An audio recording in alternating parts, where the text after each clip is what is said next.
Aleluia. Tiago, capítulo 4, versículo 14. Diz assim: contudo vós não tendes o poder de saber o que acontecerá o dia de amanhã. Que é a vossa vida? Sois simplesmente como a neblina, que aparece por algum tempo e logo se dissipa. Amém? Queridos, a nossa vida é curta, 80, 100 anos, né? Vamos chutar aí com vigor 110 anos, vai? Mas o que é 100 anos comparado à eternidade? O que é 100 anos comparado ao tempo que nós vamos estar na presença do nosso Deus Todo-Poderoso? Não é nada. E passa muito rápido, queridos, passa rápido demais, né? Nós tem o Facebook, ele insiste em nos lembrar que nós estamos ficando velhos, né? Ele vem com aquele negócio, recordação. Aí você olha lá, sei quantos anos atrás, nossa, eu estava magro. Esses dias apareceu uma foto minha lá, eu estava assim magro, eu olhei e falei, olha que magrinho, que coisa maravilhosa. E quando eu fiquei doente, queridos, hoje eu entendo as mulheres. Eu saí dessa questão do Covid entendendo melhor o comportamento das mulheres. Eu fiquei por 7 dias, não deu nem 7, né? Aqui foi 5 ou 6 dias, eu perdi 7,5 kg. Nossa, top. Falei, beleza. Ela falou, você está muito magro, Fê. Não sei o que. Eu falei, não, tá bom assim, depois eu volto, vou sarar, vou voltar, vou começar a fazer academia, vou ficar bombadão, trincado. Pensei comigo. Falei, é isso aí. Queridos, sarei. 4 dias depois que eu sarei, engordei 8 quilos. Foi muito mais rápido. A bênção é abundantemente maior do que... E hoje eu entendo as mulheres, né? Quando tenta fazer emagrece, uma semana emagrece 1 quilo. Numa sobremesa, engorda 2.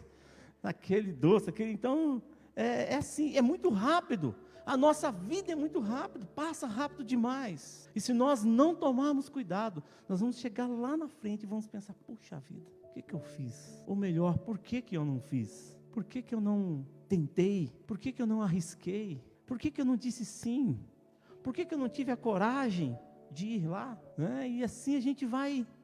Esses dias eu com a minha esposa, a gente estava lembrando aí a questão das meninas, né? Tudo pequenininho, e daí a gente pensou, puxa vida, né? Hoje com a maturidade que nós temos, quantas coisas nós não faríamos diferente, quanto tempo, mas passou, queridos. E se tem uma coisa que você não consegue recuperar mais, é o tempo. Passou, não tem como voltar atrás, não tem como fazer de novo, não tem, ou fez ou não fez, né? E muitas vezes nós acabamos não fazendo. E quando o Senhor nos chama, tem um salmo que diz assim, que o Senhor de uma forma assombrosa me formou, 139, de uma forma assombrosa me formou, quando eu ainda estava no ventre da minha mãe, Ele teceu os meus ossos, Ele preparou todas as coisas, Ele me formou, e o salmo diz isso, o salmista diz isso, quer ver? Vamos abrir lá Salmo 139, 13, tu criaste o íntimo do meu ser, e me teceste no ventre de minha mãe. Eu te louvo porque me fizeste de modo especial e admirável. Tuas obras são maravilhosas, disso tenho plena certeza. Os meus ossos estavam escondidos de ti, quando em secreto fui formado e entretecido, como nas profundezas da terra. Os teus olhos viram o meu embrião.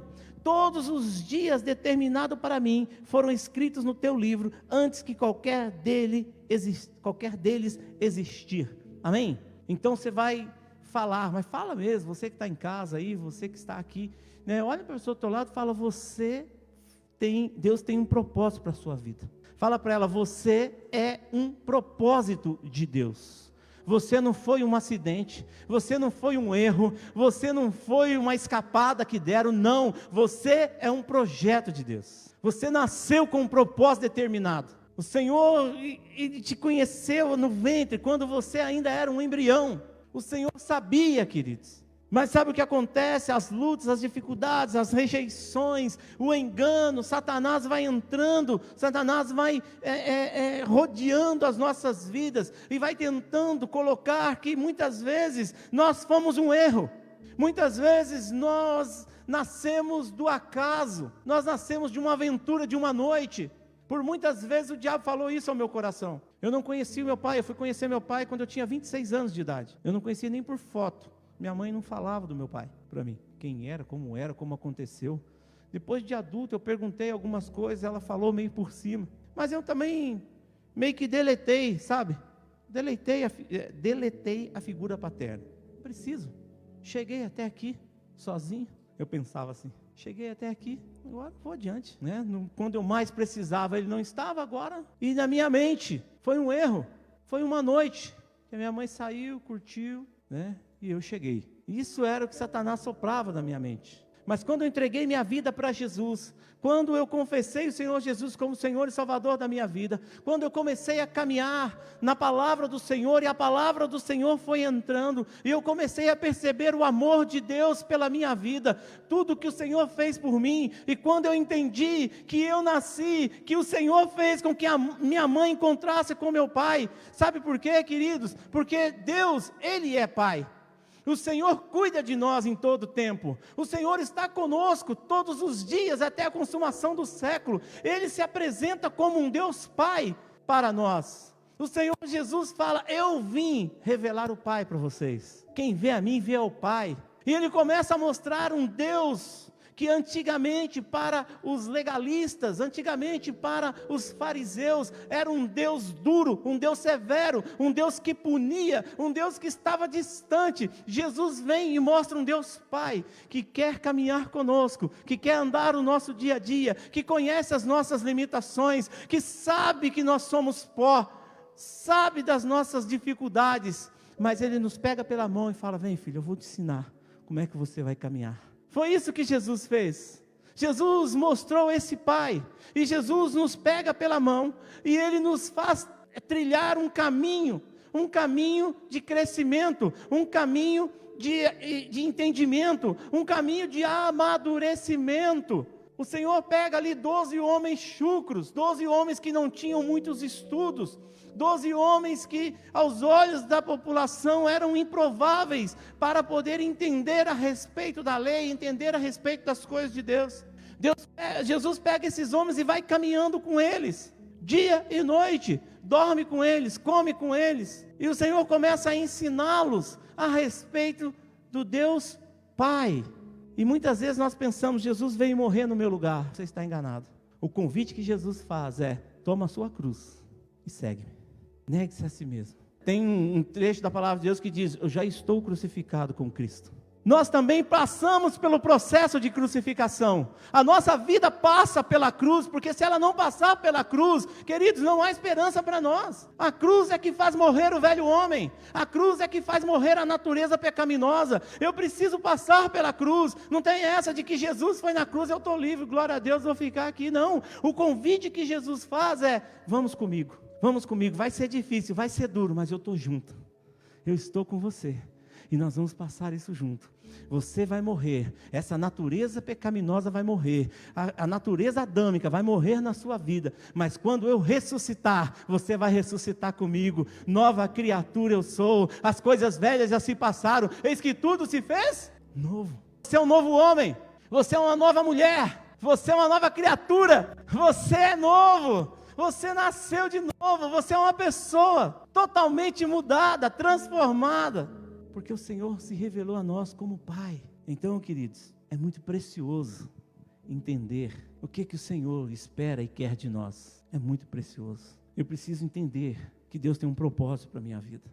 A minha esposa falou de propósito. Sabe que eu conheço pessoas na igreja, já conversei com pessoas na igreja, que eu pergunto assim: queridos, o que você acha que Deus quer de você? O que você acha que Deus quer fazer na sua vida? Qual o seu ministério? Qual o seu propósito no reino? Qual o seu propósito para com o Senhor? Como você vai contribuir para o reino? Pastor, eu não sei, estou aqui e tal, venho no culto, mas eu não sei qual é o meu propósito. Por que o Senhor me conquistou? Por que Ele foi lá nas profundezas, né, no lamaçal do pecado, e me tirou dali, e me limpou, trocou as minhas vestes, né, me fez nascer de novo, me deu uma nova vida, e me colocou assentado com os príncipes, como diz a palavra. Então, existe um propósito na sua vida. O que nós precisamos é entender isso. O que nós precisamos é saber que esse propósito não acontece da noite para o dia. Esse propósito não vai acontecer num estalar de dedos. Não. Existe um processo. Então, existe um processo. O que acontece muitas vezes é que ou a gente não suporta o processo, ou a gente acha muito demorado, ou a gente acha que não é para nós, e assim a gente vai vivendo, e vai empurrando, não, deixa isso, não é para mim não, isso aí. Mas a palavra de Deus nos mostra alguns homens usados por Deus, alguns homens com um propósito, mas que esse propósito veio acontecer na vida deles, de uma forma totalmente até diferente do que eles esperavam. A palavra de Deus diz que Moisés foi criado no palácio de Faraó. A palavra de Deus diz que Moisés foi ensinado ali, foi adotado pela filha de Faraó e foi crescendo, aprendendo a cultura egípcia, aprendendo ali a viver no palácio como um nobre. Mas queimava no seu coração essa questão dos seus irmãos hebreus. E um dia a Bíblia diz que ele sai para dar uma volta, ver como é que está a situação do Egito, e vê um egípcio batendo num hebreu, e ele se enfurece com aquilo, e ele vai até aquele egípcio, e briga com aquele egípcio, e mata aquele egípcio. Aquilo é descoberto.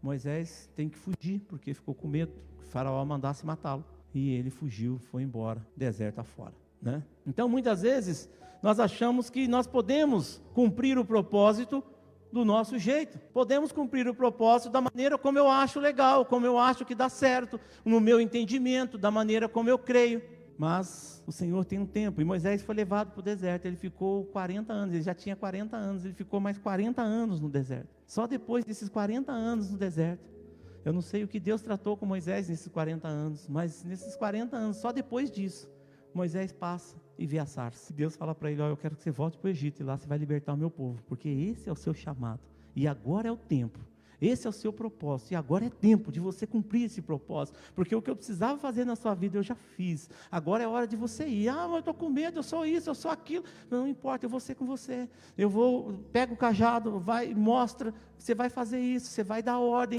Eu não sei falar, não, Arão vai com você. E Deus não teve jeito, cercou Moisés de todos os jeitos, que ele falou: não tem, eu vou ter que ir. E Moisés vai cumprir o seu propósito, mas com 80 anos, foi que Moisés saiu para cumprir o seu propósito. Davi foi ungido rei. Quando Davi foi ungido rei, Davi, segundo os historiadores, devia ter entre 15 e 17 anos. E ele se assentou no trono, ele assumiu o trono com 30 anos de idade. Ou seja, passaram-se, se ele tivesse 17, passaram-se 13 anos. 13 anos de um processo. 13 anos matando o leão, 13 anos matando o urso, 13 anos fugindo da presença de Saul, fugindo das armadilhas de Saul, fugindo para não ser morto. E nesse processo, Deus coloca Saul diante de Davi, totalmente indefeso, e Davi não mata Saul. E os seus homens falam: mas Deus entregou ele nas suas mãos, você não fez nada. Ele falou: quem sou eu para levantar as mãos contra o ungido do Senhor? Davi foi sendo tratado, foi passando pelo processo para vir a ser um rei que ia mudar a história de Israel, para cumprir o propósito com excelência. Então ele passou por isso. É importante, queridos, como a minha esposa disse, o processo é importante, nós não podemos pular isso. José, ele foi vendido para os midianitas e foi levado para o Egito. Ele tinha 17 anos de idade. Esse 17 anos é complicado naquela época lá, né? Os adolescentes sofriam naquela época lá. Acontecia tudo de ruim nessa hora, esses 17 anos. Ele foi vendido, e lá ficou na prisão, lá foi vítima de calúnia, né? Lá passou por várias coisas. Com 30 anos também, ele assumiu o reinado, né? Ou seja, foi governador do Egito, mas teve um processo, mordomo, presidiário, caluniado, para depois chegar onde chegou. Então, queridos, não é fácil. Claro que quando se fala de processo, a gente pensa, né? Sabe o que é processo? Ação continuada, realização contínua e prolongada de alguma atividade. Isso é um processo. Processo é sequência contínua de fatos ou operação que apresentam certa unidade, ou que se reproduzem com certa regularidade, andamento, desenvolvimento, marcha. Isso é processo. Ou seja, nós não podemos parar, nós não podemos estagnar naquilo que Deus nos chamou para fazer, porque quando eu paro naquilo que Deus me chamou para fazer, queridos, não pense você que daqui a 10 anos, você vai assumir o seu ministério e vai bombar. Não. Porque você precisa passar pelo processo. E se você não passar pelo processo, você vai ter que voltar Lá na frente, passou 5 anos. Agora, Senhor, eu disse sim. Tá bom. Você disse sim? Disse. Então volta. Lá no início, da onde eu te chamei, da onde eu te falei. É dali que você vai começar. Abre comigo Gênesis capítulo 12. Deus chega para Abrão e fala assim: então o Senhor disse a Abrão: sai da tua terra, no meio dos seus parentes, da casa de seu pai, vá para a terra que eu lhe mostrarei. Farei de você um grande povo e o abençoarei. Tornarei famoso o seu nome e você será uma bênção. Abençoarei os que te abençoarem, amaldiçoarei os que te amaldiçoarem. E por meio de você todos os povos da terra serão abençoados. A Bíblia diz que Abraão partiu. E ele foi, levou Ló com ele, levou a sua esposa, pegou seus servos, suas servas, tudo o que tinha, e foi, partiu e foi para a terra de Canaã. Abraão atravessou, verso 6, atravessou até o lugar do carvalho de Moré, em Siquém. Naquela época os cananeus habitavam essa terra. O Senhor apareceu, verso 7, presta atenção, o Senhor apareceu a Abraão, e disse: a sua descendência darei essa terra. Abraão construiu ali um altar dedicado ao Senhor que lhe havia aparecido. Então o Senhor, ele chama Abraão com um propósito: olha, você vai ser uma grande nação. Chama Abraão e fala: de ti eu vou fazer uma grande nação, eu vou te abençoar, e através de você, todas as famílias da terra serão abençoadas. Todas as famílias da terra. Eu, você, todos nós somos abençoados através de Abraão. A nossa família é abençoada porque ele obedeceu e saiu. Propósito. Mas Abraão, ele precisava passar por um processo, e tem um tempo aqui na vida dele que ele dá um vacilo. Olha o que diz no versículo 8: dali prosseguiu em direção às colinas do leste de Betel, onde armou o acampamento, tendo Betel a oeste e Ai a leste, construiu ali um altar dedicado ao Senhor e invocou o nome do Senhor. Depois Abraão partiu e prosseguiu em direção ao Neguebe. Verso 10 diz assim: houve fome naquela terra. Abraão desceu. Houve fome naquela terra. Fome na terra é dificuldade, é luta. Fome é luta. A Bíblia diz que houve fome naquela terra, e Abraão desceu ao Egito para ali viver algum tempo, pois a fome era rigorosa. Então ele vai para o Egito.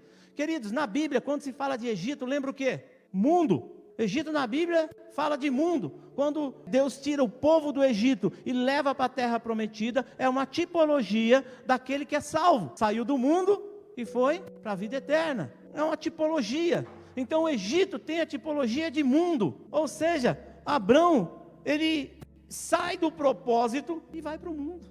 Quantas pessoas eu conheço que tem palavra de Deus, na sua vida, e hoje está no mundo, entrega aos vícios, entrega uma vida devassa, mas tem palavra. Líderes, pastores que se desviaram, saíram do propósito. Abraão vai para o mundo, ele fica um tempo lá, sabe o que acontece lá? Ele mente, ele fala que Sara é sua irmã, não é sua esposa. E naquela época, queridos, o rei, ele era autoridade máxima na terra. E de repente Abraão fala que Sara era irmã dele e não esposa. E quando os homens viram Sara, se encantaram, porque ela era muito bonita, E o faraó olhou e falou: não, o rei da terra lá olhou e falou: não, essa mulher aí, eu quero ela. Vai lá e manda buscar ela, e ela é muito bonita, eu quero ela como esposa. E levou Sara para o palácio. Mas Deus tem um propósito para Sara, amém? Deus tem um propósito. Às vezes a gente dá volta, a gente toma tombo, a gente demora, mas Deus tem um propósito. A palavra do Senhor, a Bíblia diz que ela não volta vazia. Primeiro ela cumpre o propósito, depois ela retorna. Então a palavra tinha sido liberada para Sara: eu farei de você uma grande nação. E não era com Faraó, era com Abraão. E o que acontece é que Deus vai, a Bíblia diz que Deus, verso 17, mas o Senhor puniu o Faraó e sua corte com graves doenças por causa de Sarai, mulher de Abraão. Ou seja, deu uma peste lá, um coronavírus, o pessoal tudo lá, todo mundo coronizou, vamos dizer assim, da corte, todo mundo ficou doente por causa de Sarai. E Faraó sabia que era por causa de Sarai, porque a Bíblia diz: por isso o Faraó mandou chamar Abrão e disse: o que você fez comigo? Por que não falou que era sua mulher? Então Deus já tinha tratado com Faraó. E Faraó falou: pega aí o que você quiser. Mandou o pessoal dar boi, dar carro, dar presente para Abrão, fez Abrão prosperar, deu muita riqueza para Abrão e mandou, porque disse que ela era sua irmã. Foi para isso, foi por isso que eu a tomei para ser minha mulher. Aí está a sua mulher, tome-a e vá, ou seja, vá embora, nós não queremos você aqui.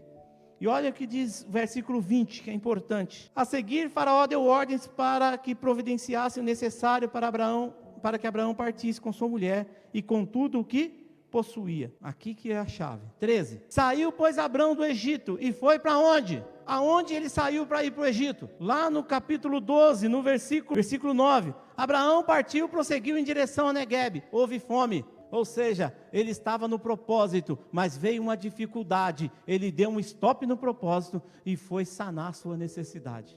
Foi resolver do seu jeito. Deu tudo errado. Quase que a mulher dele foi possuída por outro homem. Quase que a sua família foi desfeita. Deu tudo errado. E quando deu tudo errado, Deus trouxe de volta, na onde ele tinha parado, na onde ele havia parado. Então não tem como, querido, fugir do propósito. E não tem como você achar que você vai cortar um caminho do propósito. Não. Tem o processo, você tem que passar pelo processo. Abrão tinha que passar por aquela fome, ele tinha que experimentar a provisão de Deus, ele tinha que experimentar o Deus que ia suprir a sua vida, que ia suprir no momento de fome, no momento de escassez. Deus viria ali, mas ele quis poupar isso e ele cortou o caminho, ele abortou o processo, pensando que isso ia dar vantagem no propósito, mas não. Se eu aborto o processo, eu interrompo o propósito. Eu interrompo. Se eu abortar o processo, eu vou interromper o propósito. Porque não tem como cumprir o propósito sem passar pelo processo. Vai dar problema lá na frente. É o que nós vemos acontecer nos dias de hoje. Tem pessoas hoje, se convertem, passa 2, 3 meses, é consagrado pastor, passa mais um mês, ele sai daquela denominação, ele abre outra denominação e ele começa um trabalho ali. 1, 2, 3 anos, daqui a pouco, pum, caiu. Fechou. Olha, deu um problema lá. É o que tem acontecido, porque as pessoas não têm se posicionado ou abraçado o processo, têm abortado o processo. Nós já demos o testemunho, minha esposa já falou aqui, nós recebemos uma palavra logo quando nós nos convertemos, que nós seríamos pastores. Depois dessa palavra, começou-se o processo, porque o processo só começa na hora que Deus libera a palavra, né? Na hora que Deus libera a palavra sobre a sua vida, o processo começa. Começou um processo de crescimento, de amadurecimento, curso de obreiro, curso bíblico, e vamos que vamos, curso de diaconato. Lá na frente, mielodisplasia, doença não tem cura, você vai morrer. Deus veio. Vai morrer não, eu tenho um propósito. Eu tenho um propósito para a sua vida. Essa doença é parte do processo. Fica tranquilo, você não vai morrer. E nós pegamos essa palavra.